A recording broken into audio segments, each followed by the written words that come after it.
Welcome. In this video, we are going to talk about how you get into energetic alignment so that you are no longer hustling, but you are in an energetic flow. Now, I'm Emily McNaughton. I have over 40,000 hours of dedicated practice to energy work. This is over the course of 15 plus years. I've also written a book. It comes out this summer called Your Energy First: How to Be Your Own Transformational Healer. I believe so. Oh, it is my passion that people understand in their heart of hearts the basics of how to do their own energy work. You deserve that. You know how to take care of your mind, you know how to take care of your body. Everybody deserves to understand the basics of how to take care of their own energy first. When it comes to finding your flow, this can be something where people think, oh, I just need to click into my flow and everything's going to align perfectly. And I wish that were the case. The truth of the matter is, we don't just find our flow in one area of life. You can start to find it with work. You can find it in relationships. You can find it in your health. You can find it in your creativity. You can find it in your love life, all of the things, right? And what we want to actually take a look at is finding our flow is a path. And as we walk this path to find flow is where we are making decisions that feel really good and true to us to create and nurture a very beautiful, beautiful life. And a lot of people have very beautiful lives, but they feel as though something's missing. They feel as though there is just this unsatisfied part of themselves, even though they're so grateful for the life around them. Or sometimes the reverse is true. People are saying, wait a minute, my life is a muck. I want to create something different. And that's the beauty of your energy is you have the power in any given moment, even right this second, to say, I'm going to choose something differently. How powerful is that? When we find flow, we are actually taking steps to undo all the traditional learnings that have come to us over the years. School, work, relationships, a lot of those things have rules and it's formed you and guided you step by step. Do this, achieve this, make sure you do this. And while some of that has been really good and really helpful, we also want to take a look at in your personal life, there could be things that are trying to lead and guide you to more health, wealth, happiness, overall well-being, sense of calm, nourishment. And it can feel kind of scary to take steps in that direction.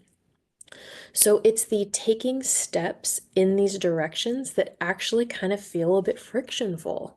So here you're thinking, I just need to lock into flow state and everything's going to be dreamy. And yes, that does become the case over time.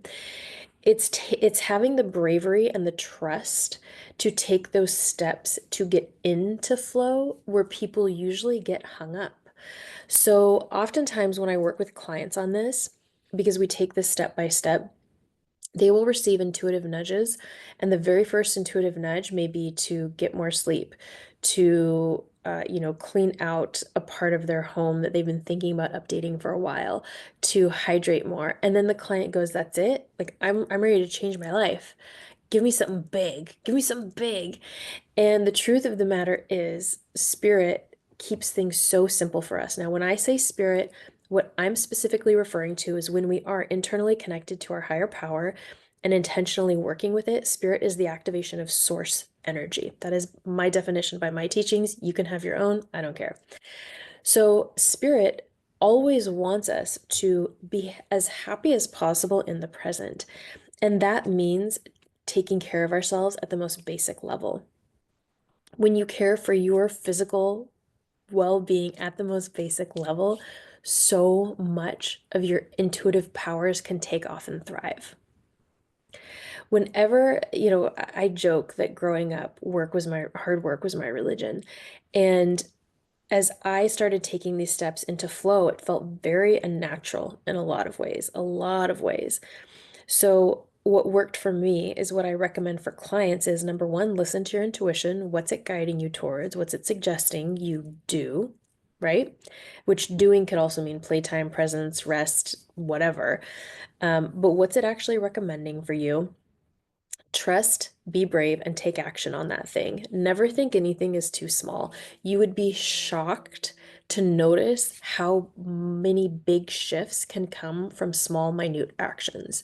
So that's the first thing is listen, ask the question, go to your inner light. I teach the inner light framework in all of my channels. Go to your inner light so that you know you're only communicating with your intuition for the highest good. Ask the question, what will get me into flow today? What will help nurture me? What's for my highest and best to do today? Then what you want to do is you want to take space to hear it. So many people just expect their intuition to come through so loud and clear. This is a communication, this is a relationship that you need to work on and develop. It's like a muscle. So I want to make sure that you're leaning back a bit and actually giving your intuition space to come in and be.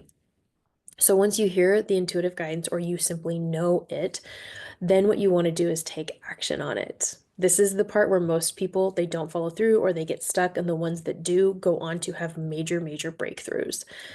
So you follow through and you do the thing, and then hours, days, etc. later, you reflect on how you shifted, what happened afterwards. Generally, what happens is people they get a pep in their step. They have a clarity, they have an aha moment just by taking that one simple action.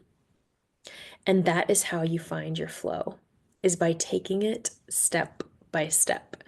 Now, if you're someone where you've got a very busy schedule and you've got a lot going on and you're thinking, how in the world am I supposed to find my flow? Start with something small that you can control. For example, your bedtime routine. What would be a happy, yummy bedtime routine for you? Find your flow with that. Ask your intuition, what's my optimum flow bedtime routine? And start there. And it doesn't have to be 15 steps. It could be something really simple. I actually teach people how to have really good, yummy, energetic hygiene before bed too. It makes the world of difference in your sleep and how your energy feels. So, knowing that you have this power now, you can take really magical steps to find and to create and trust and take action on your own personal flow. Be sure to subscribe for more instructional videos like this. I teach people how to be empowered in their own energy work. You can find more information at emilymarie.com. Thank you so much for being here and bringing more of your light into this world.